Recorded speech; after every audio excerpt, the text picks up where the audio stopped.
I'm Valters Nollendorfs, the chairman of the board of the Occupation Museum Association of Latvia and the director of external affairs of the Occupation Museum.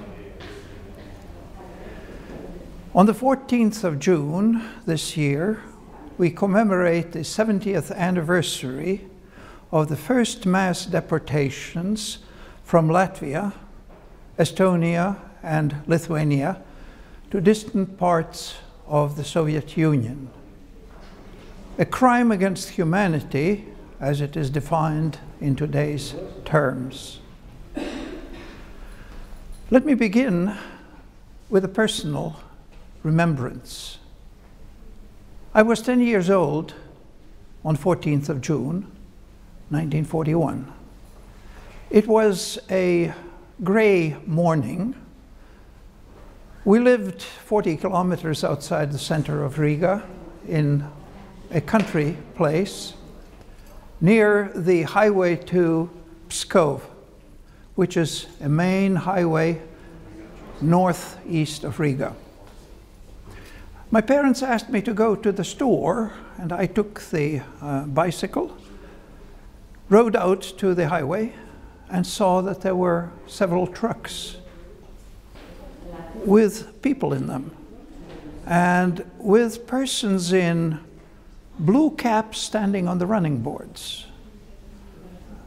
One of the trucks carried a teacher of mine and her husband. I greeted, but they didn't respond. They looked far into the distance, and I wondered what was going on. When I came back from the store, my father said, "They are deporting people. We must pack." I never asked then, nor later, my father why we didn't pack. Now that I have worked at the Occupation Museum, pretty much since its inception in 1993, I would have asked many more questions than I ever thought of asking. 14th of June, 1941 was a day when, as this book tells us, 15,424 people were deported from Latvia alone, and tens of thousands more from the other Baltic states. This was a carefully prepared operation, prepared actually already for several months, and many people were involved in this operation because whole families were arrested. They were transported to trains, such as you see behind me, and placed on cattle cars. The instructions were very meticulous and were prepared by high Soviet security officials of the NKVD and of the state security. These provided for arresting whole families, not for what they had done, but rather for what they had been.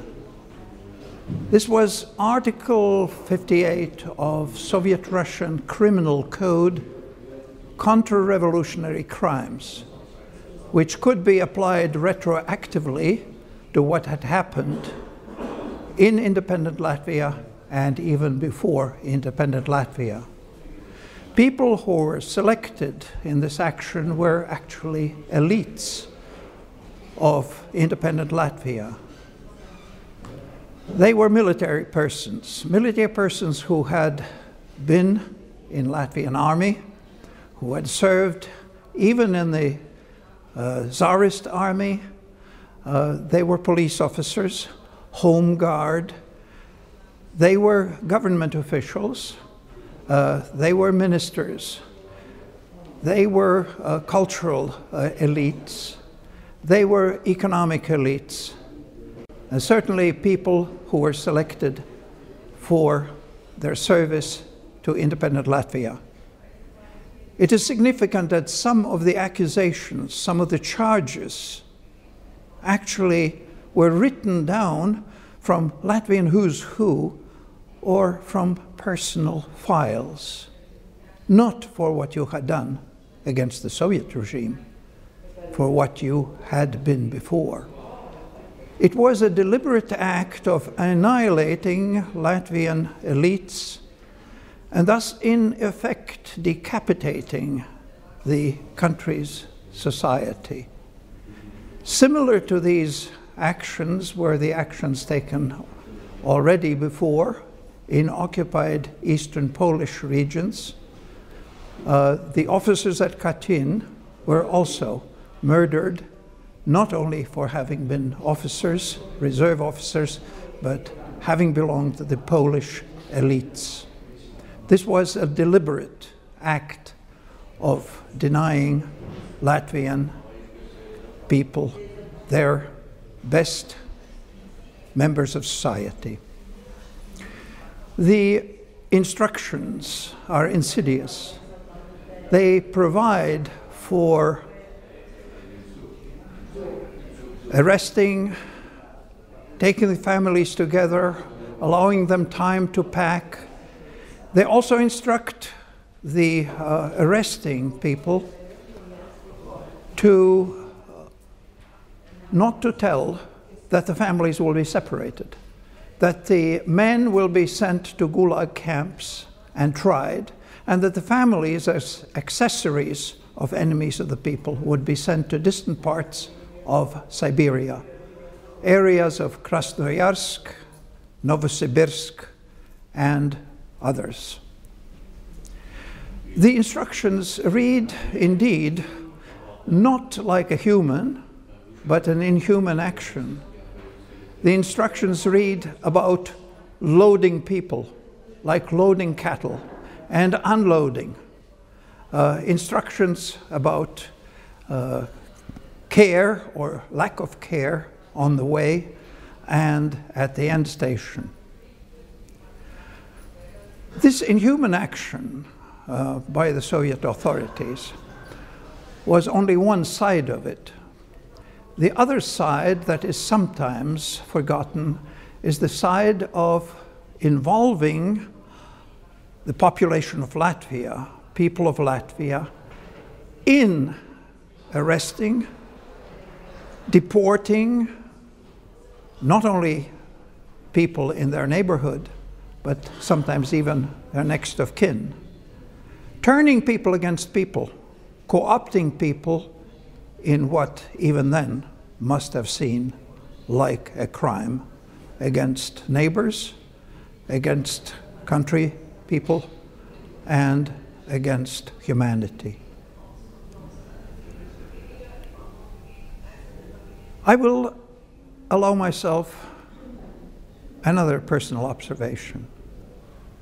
2 days after the 14th, I think it was on the 16th, maybe on the 17th of June, I went to a piano lesson a couple of houses down the road. And as I went to the highway, I saw another one of these trucks. And there was another man in the blue cap standing on the running board. The truck was empty. It looked like the truck was looking for people to arrest and to deport. And for a moment or two, the thought flashed through my mind, what do you do if they turn down your road? Do you go to the family and allow yourself to be deported with them? Or do you stay and what will happen then? At that moment, the truck passed by our driveway. And even to this day, I don't know how I would have decided. This is not something that any regime should do to a 10-year-old. And there were many 10-year-olds who were deported. About 15% of the deportees were under 10 years old. This is not something that any country or any regime should do against the people, against the country, against humanity. I will allow myself to read a poem that I wrote in 1993 from the notes written by a deportee of the deportation of 14th of June, 1941. These are his words, my setting, my translation, in honor and in commemoration of those who never returned. They came in the darkest hour of the night. They tore us out of our beds, our homes, our land. They tore us apart, men from women and children. They herded us into cattle cars behind bars. They gave us no food and no drink. They drove us toward living death. Lucky the child, the elder, the sick, who died quickly and was left by the wayside. We, who were left, were to die slowly in the barbed wire islands of the Gulag. We no longer were humans. We were numbers. We were driven to work without rest, without bread. Hunger was our brother, death our sister. Our bones were stacked like logs on the frozen tundra. Only a few, years later, could traverse the miles toward home that no longer was home. Only a few returned, broken or saints who had gone through hell and had survived. Thank you.